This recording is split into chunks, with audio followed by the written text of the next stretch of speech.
Beberapa hari yang lalu ada orang konsultasi ke saya. Dia bercerita punya hutang ke salah satu bank, nilainya sekitar 40 juta, sekian bayar beberapa bulan, kredit macet. Ada lebih dari 5 tahun, akhirnya orang ini tidak mampu membayar. Nah, tanpa sepengetahuan orang itu, tiba-tiba ada orang datang mengaku, ya, mendatangi si orang yang berhutang ini, mengaku bahwa dia punya sertifikatnya, utangnya sudah dibeli dari bank itu. Nah, pembelian utang itu disebut dengan cesi.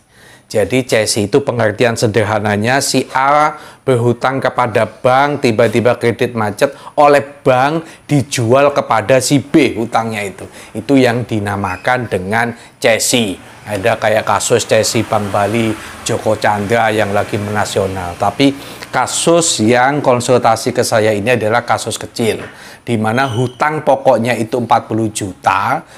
Tiba-tiba ada orang datang, dia mengaku sudah membeli cesi itu dari bank. Kalau kamu tidak pindah dari rumah ini, maka rumah ini akan saya lelang, kamu akan saya penjarakan karena ini punya saya.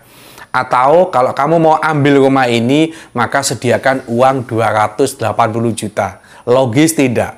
Hutang pokok 40 juta berpindah-pindah tangan karena cesi tadi tiba-tiba membengkak menjadi 280 juta.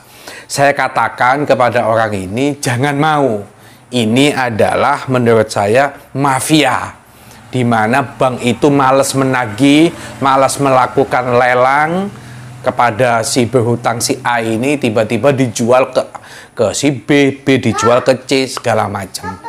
Saya ingin jelaskan, kasus seperti ini sebenarnya kasus banyak yang terjadi di masyarakat kita, yang mana orang-orang tidak mengerti hukum, punya hutang kepada bank atau kepada koperasi, tiba-tiba dicesikan, akhirnya dia harus membeli rumah itu dirinya, rumahnya sendiri dengan nilai melebihi hutang pokok. Saya ingin sebutkan dasar hukum cesi itu adalah pasal 613 Kitab Undang-Undang Hukum Perdata. Pasalnya begini, penyerahan piutang-piutang atas nama dan barang-barang lain yang tak bertubuh dilakukan dengan jalan membuat akte otentik atau di bawah tangan yang melimpahkan hak-hak atas barang-barang itu kepada orang lain. Penyerahan ini tidak ada akibatnya bagi yang berhutang sebelum penyerahan itu diberitahukan kepadanya atau disetujuinya secara tertulis atau diakuinya. Kata kunci di dalam pasal ini, cesi itu diperbolehkan menurut undang-undang, tetapi kata kuncinya adalah harus diberitahukan. Ketika pemberitahuan itu tidak ada, maka itu tidak diakui oleh orang yang berhutang. Penyerahan ini tidak ada akibatnya bagi yang berhutang sebelum penyerahan itu diberitahukan kepada si berhutang. Jadi begini, kalau Anda punya hutang kepada bank, kepada lembaga pembiayaan, atau kepada koperasi, tiba-tiba dicesi, Anda tidak pernah diberitahu, maka menurut pasal ini itu batal. Nah, kasus yang konsultasi kepada saya, dia sama sekali tidak pernah tahu. Tiba-tiba kok berpindah-pindah dari utang pokok 40 juta kok menjadi 280 juta. Karena orang ini tidak ngerti hukum, dia menjadi melongo. Akhirnya dia, ya sudah, saya mau ditawar sampai 80 juta. Orang yang punya cesi tidak mau memberikan kalau cuma 80 juta. Padahal utang pokoknya 40 juta. Mestinya 80 juta itu orang yang membeli cesi itu sudah untung banyak kan gitu loh.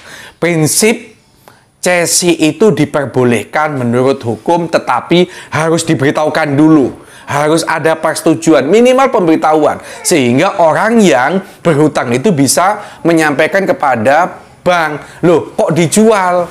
Terus harus saya bayar ke siapa ini? Pokok saya ini, kalaupun ada bunganya berapa? Kalaupun ada dendanya berapa?